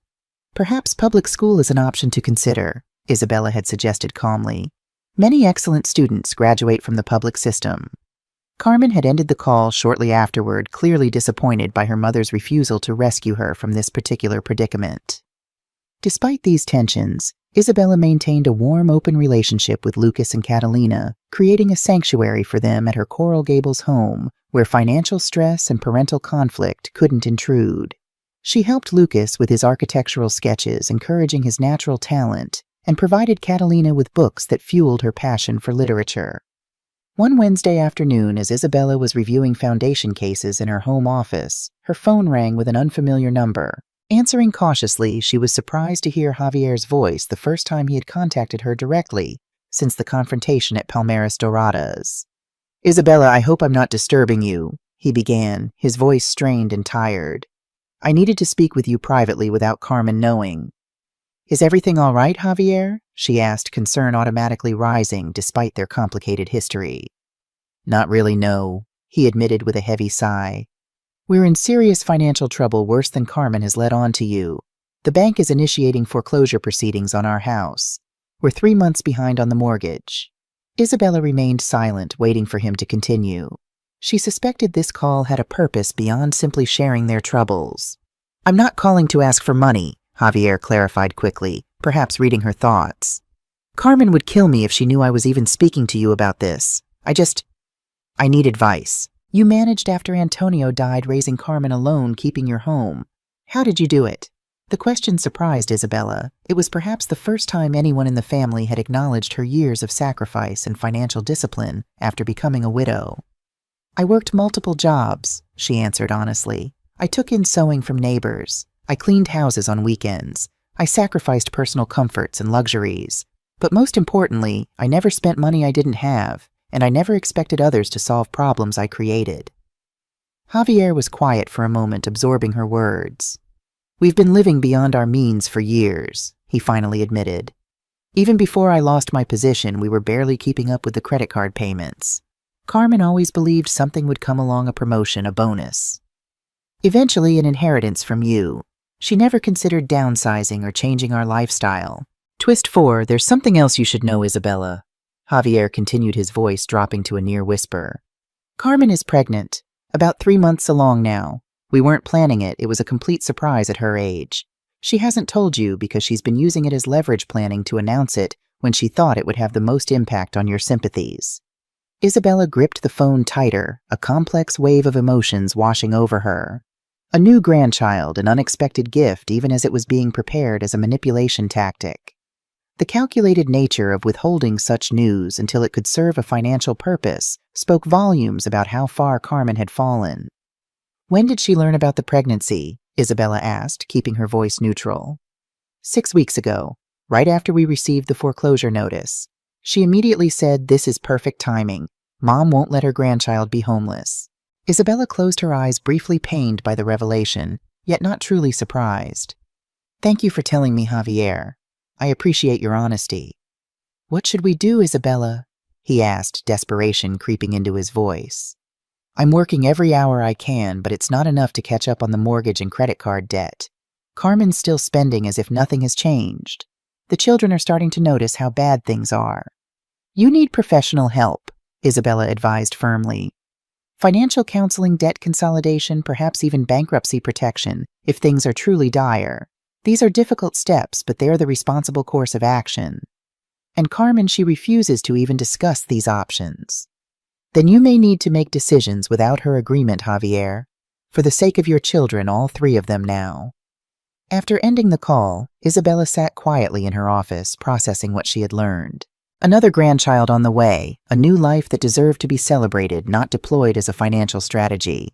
Yet how could she acknowledge the pregnancy without encouraging Carmen's manipulative approach? The answer came to her gradually as she worked in her garden that evening, hands deep in the rich soil, mind turning over possibilities like seeds seeking the right conditions for growth. There was a way to support the coming child without enabling Carmen's irresponsibility, a middle path that maintained boundaries while expressing genuine care. The next morning, Isabella contacted Miguel to discuss establishing a third trust, this one for the unborn child, similar to the ones created for Lucas and Catalina. The funds would be strictly for the baby's future education and healthcare needs, with no possibility of diversion to parental use. A generous gesture, Miguel observed as they finalized the details. Even knowing it's being used as manipulation. The child isn't responsible for its mother's tactics, Isabella replied simply. Every grandchild deserves equal treatment in my estate planning. With that decision made, Isabella found peace in navigating this latest complication. She would acknowledge the pregnancy when Carmen chose to reveal it, express appropriate joy for the new life, but maintain the firm financial boundaries she had established. Life continued its steady rhythm in Coral Gables, even as the Rodriguez household faced mounting crises. Isabella received updates from Lucas, who reported that his parents were arguing constantly and that Carmen had been forced to take a part-time job as a receptionist at a dental office, her first regular employment in over a decade. Mom cried on her first day, Lucas confided during a weekend visit. She said her hands aren't meant for typing and answering phones. Isabella refrained from commenting that her own hands had managed far more demanding work to support Carmen's privileged upbringing. Some lessons could only be learned through direct experience. 3 weeks after Javier's revelatory call, Isabella received a text message from Carmen. Need to talk to you. Important news. Can I come by tomorrow? Of course, Isabella replied. 3 p.m. would work well. The stage was set for the next act in their ongoing family drama.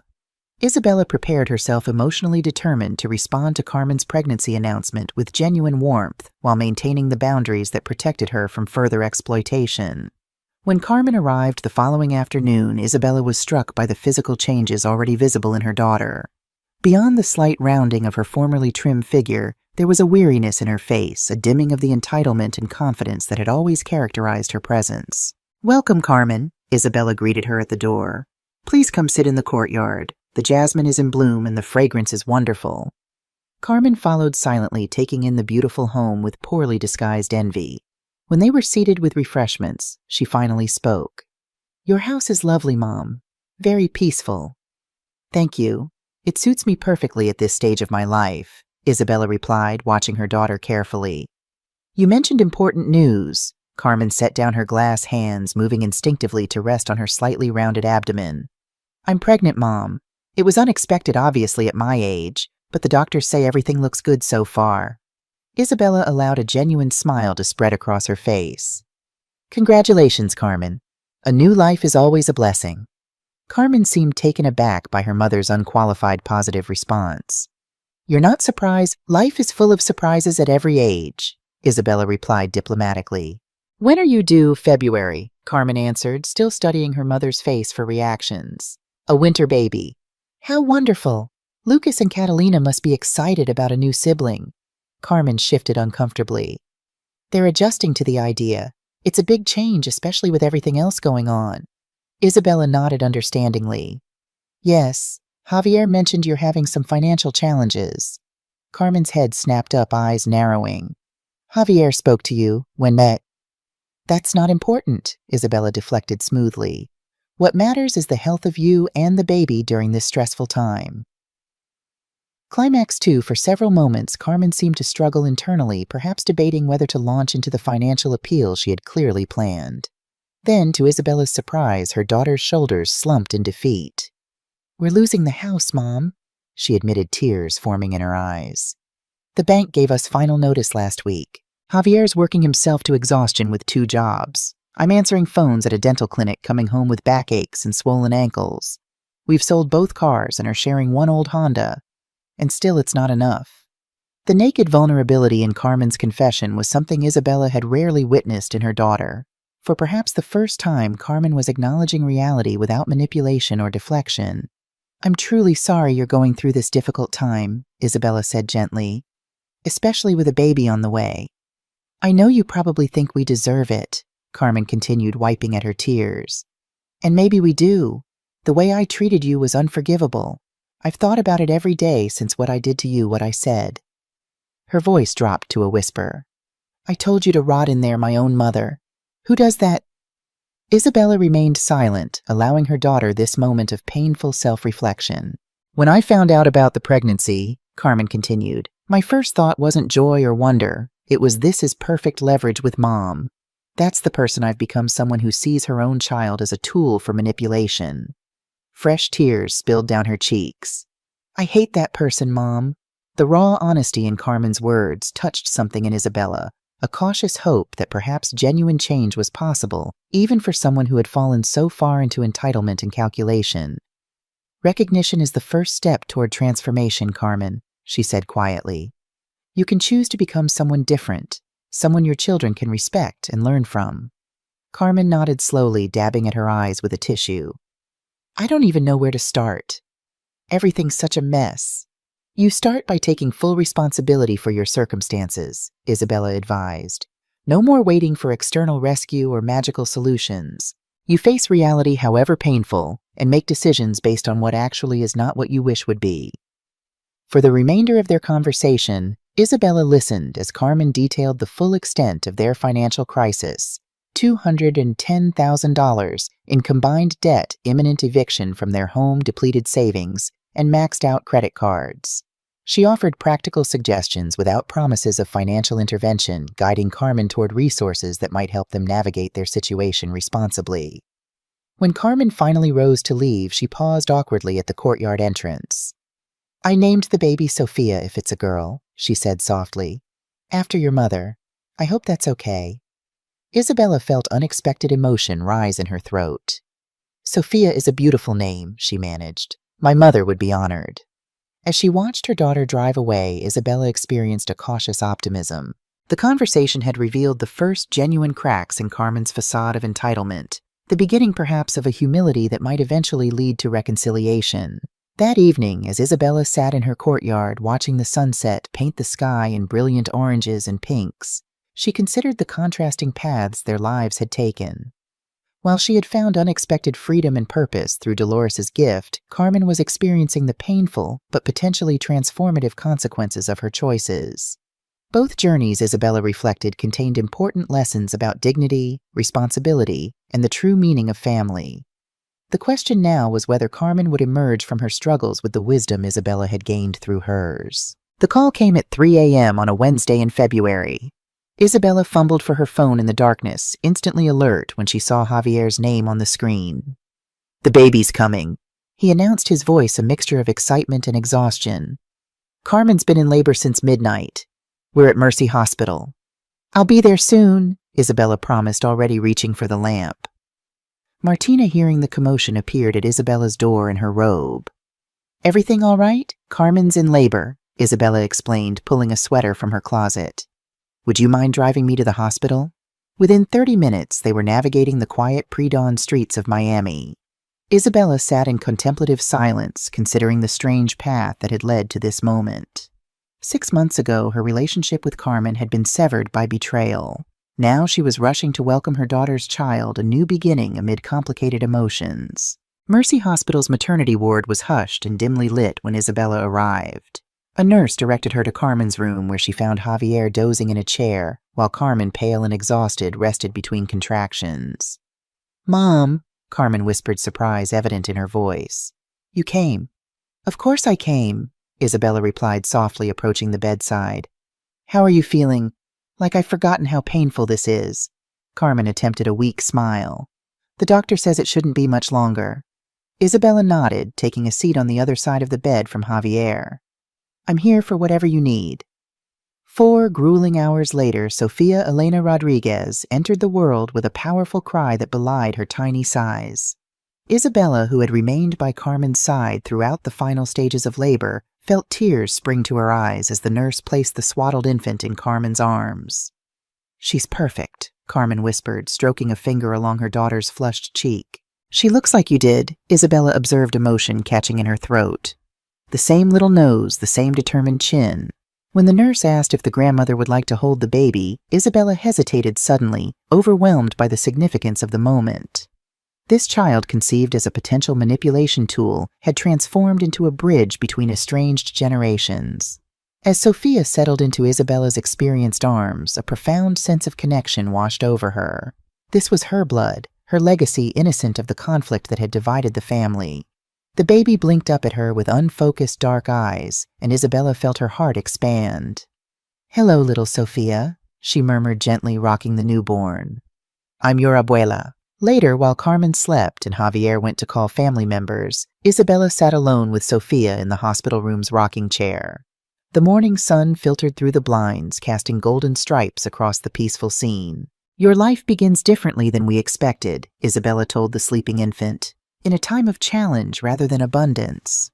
But sometimes, mi corazón, our greatest strengths grow from difficult beginnings." When she finally prepared to leave, Isabella retrieved an envelope from her purse and placed it on Carmen's bedside table. "What's that?" Carmen asked groggily, stirring from her post-delivery sleep. "A small gift for Sophia," Isabella replied. "Open it after I've gone." Inside the envelope was a check for $10,000 with a note specifying the money was exclusively for Sophia's medical care and necessities, not for household bills, debt payments, or parental expenses. It was both a gesture of support and a test. Would Carmen respect these explicit boundaries, or would financial desperation override her integrity? As Isabella left the hospital, she felt cautiously hopeful. Sophia's birth represented an opportunity for new patterns in their family, if Carmen could truly learn from her current struggles. Spring blossomed across Miami, bringing lush growth to Isabella's courtyard garden and gradual changes to her relationship with Carmen. The months following Sophia's birth revealed a Carmen that Isabella barely recognized, humbled, hardworking, and showing the first authentic signs of accountability. The Rodriguez family had been forced to downsize dramatically, moving from their spacious home to a modest two-bedroom apartment in a working-class neighborhood. Javier continued working 2 jobs while Carmen returned to the dental clinic 6 weeks after Sophia's birth, leaving the baby with Javier's mother during working hours. What surprised Isabella most was that the $10,000 check remained untouched. During her visits to see Sophia, which occurred every 2 weeks, Carmen confirmed they had opened a separate account for the funds. "We haven't needed it for medical expenses yet, thank God," Carmen explained, cradling Sophia as they sat in the small but tidy apartment. "She's been perfectly healthy." "I'm glad," Isabella replied, noting the genuine care in Carmen's handling of the infant so different from the calculated affection she had often displayed in the past. Through Lucas and Catalina, who visited their grandmother regularly, Isabella learned more about the transformation occurring within their family. Carmen was cooking meals from scratch rather than ordering expensive takeout.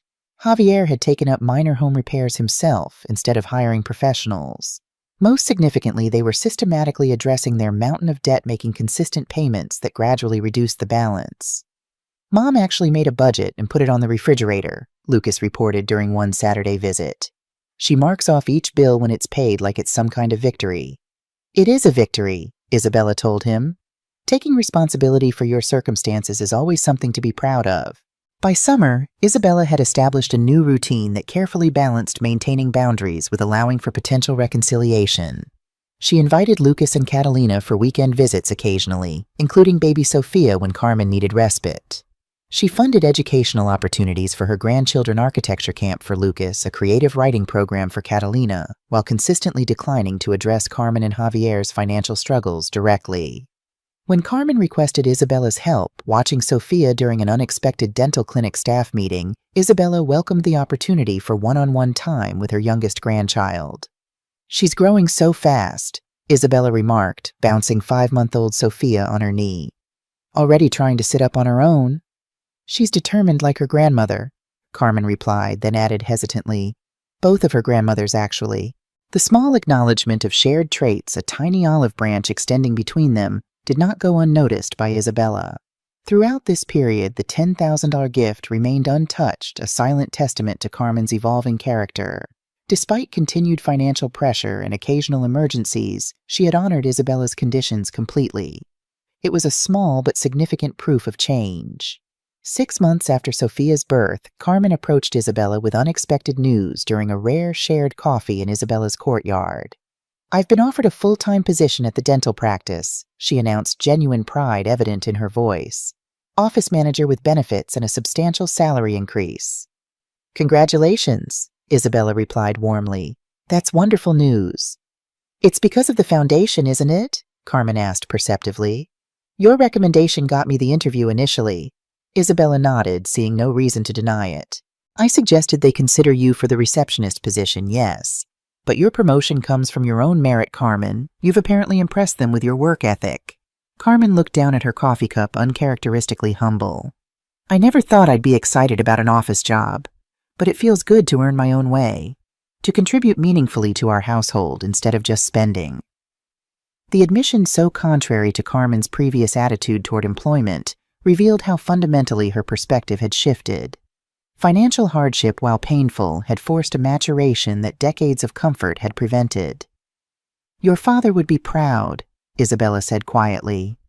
He always believed in the dignity of honest work. Carmen's eyes glistened with unexpected tears. I never appreciated what you both sacrificed for me. All those years of sewing late into the night, Dad working 2 jobs, I just expected it as if it were my birthright to be supported. The acknowledgement offered without prompting or apparent ulterior motive touched Isabella deeply. Perhaps genuine change was indeed possible, even for someone who had fallen so far into entitlement. August marked the official launch of the Dolores Garcia Foundation, an event that transformed Isabella from private citizen to public advocate for elder rights. The foundation headquarters in downtown Miami hosted a formal opening ceremony attended by local officials, elder care specialists, and media representatives. Standing at the podium in a tailored choral suit, Isabella addressed the assembled crowd with quiet authority. Elder abuse and exploitation often occur in silence. She began, her voice steady despite her nervousness with public speaking. Victims feel ashamed, isolated, or powerless to challenge family members who betray their trust. The Dolores Foundation exists to break that silence and restore dignity to our community's seniors. She shared her own experience without naming Carmen, directly describing the shock of betrayal, the fear of institutionalization, and the ultimate reclaiming of her independence. Each of us deserves respect and self-determination regardless of age, Isabella concluded. With proper resources and advocacy, no elder need suffer in silence or surrender their autonomy to those who would exploit them. The speech received warm applause, followed by a reception where Isabella met with potential partners and beneficiaries. Surrounded by well-wishers and supporters, she didn't immediately notice the figure standing quietly at the back of the room, Carmen holding Sophia in a baby carrier, observing the proceedings with an unreadable expression. Twist 5, only as the crowd began to disperse, did Isabella spot her daughter, their eyes meeting across the room in a moment of silent recognition. Carmen didn't approach, didn't seek attention or acknowledgement. She simply nodded once respectfully before turning to leave.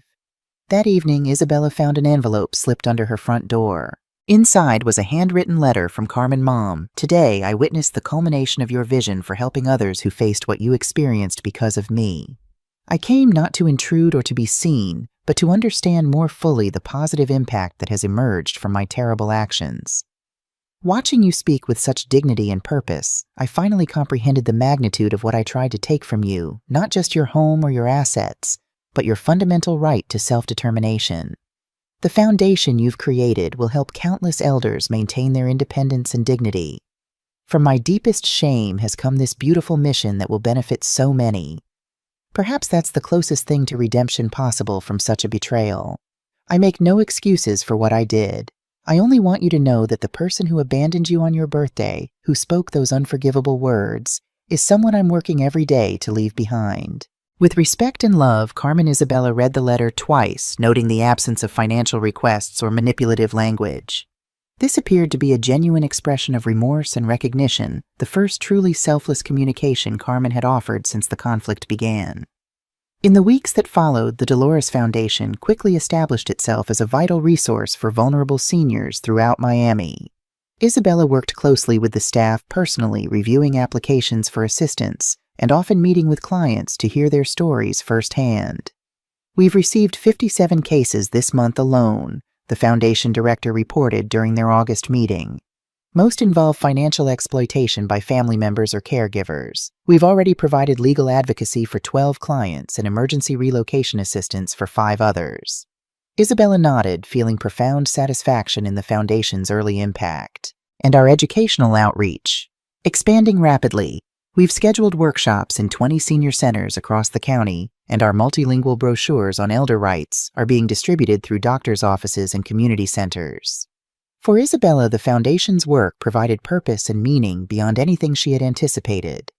Each client assisted, each workshop delivered, each legal battle won represented a small victory against the exploitation she herself had narrowly escaped. As December approached, bringing Miami's version of winter with slightly cooler temperatures and holiday decorations throughout Las Palmas, Isabella found herself reflecting on the extraordinary year behind her.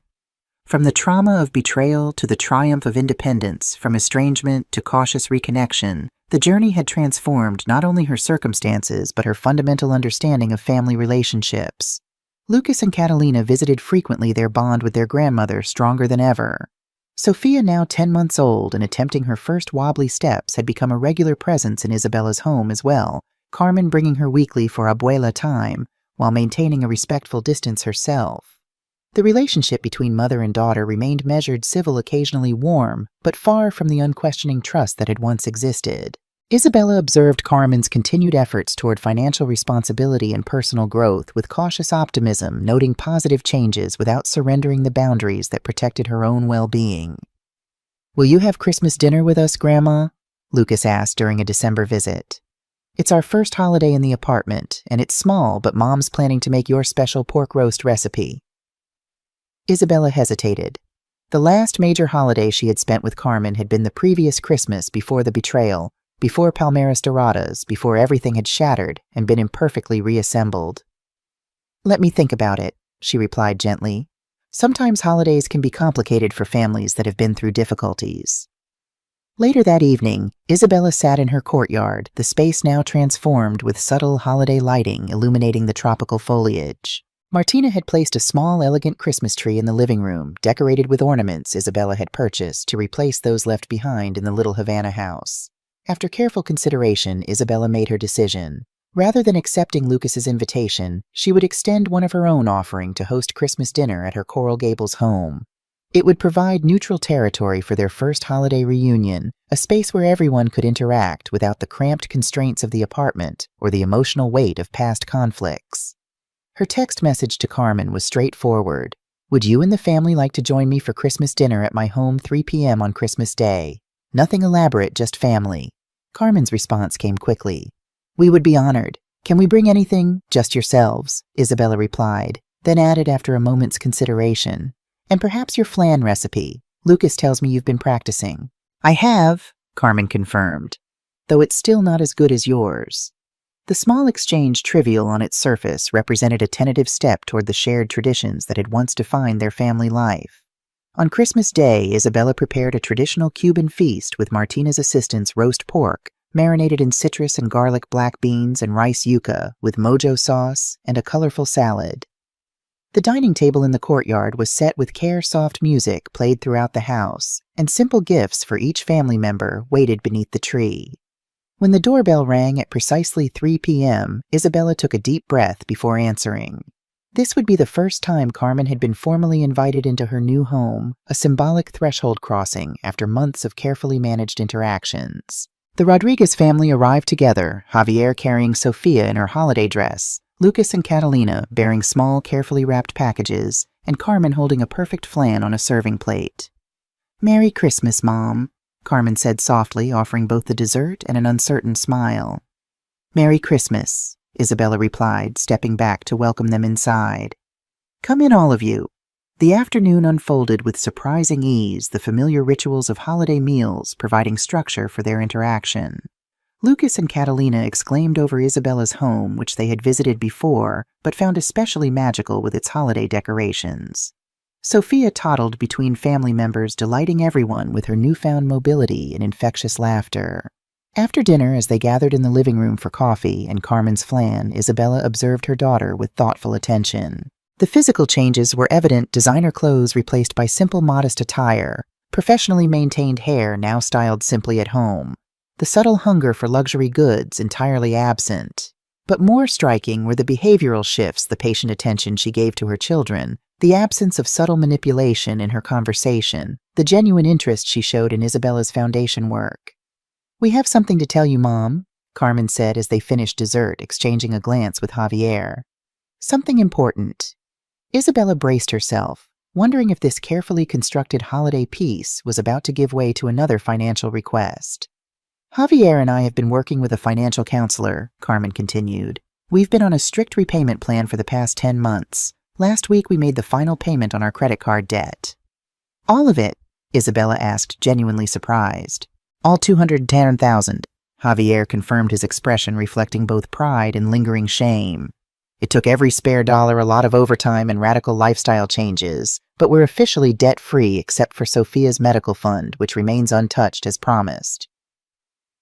Climax 3, the significance of this accomplishment, not just the financial discipline required, but the fundamental shift in priorities and values it represented, moved Isabella deeply. This wasn't a quick fix or a temporary change for show. It was sustained, difficult work that demonstrated genuine transformation. I'm very proud of you both, she said sincerely. That's an extraordinary achievement. Carmen's eyes glistened with unexpected tears. We learned it from you, Mom. All those years after Dad died, you managed everything without complaint, without debt, without expecting rescue. We should have learned that lesson decades ago. Isabella reached across the space between them, taking her daughter's hand in a gesture that would have been unthinkable a year earlier. Some lessons can only be learned through experience, Carmen. What matters is that you've embraced the learning rather than resisting it. As the evening concluded and the family prepared to leave, Isabella presented each of them with carefully chosen gifts: architecture books for Lucas, classic literature for Catalina, educational toys for Sophia. For Carmen and Javier, she offered a simple envelope. This isn't money, she clarified as Carmen hesitated to accept it. It's something different.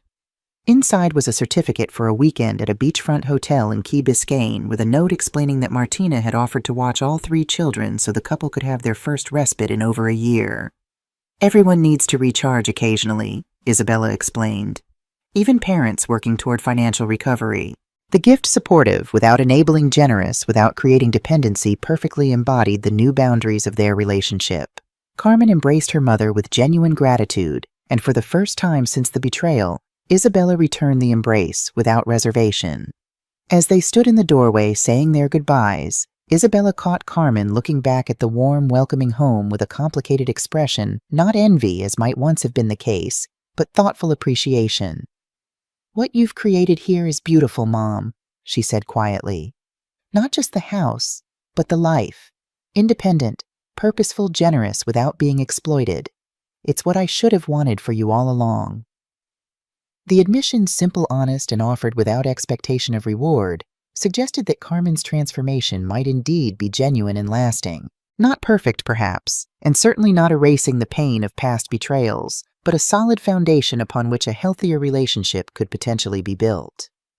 That night, after everyone had gone and the house was quiet once more, Isabella sat in her courtyard beneath the stars, reflecting on the long, strange journey from betrayal to this moment of tentative peace.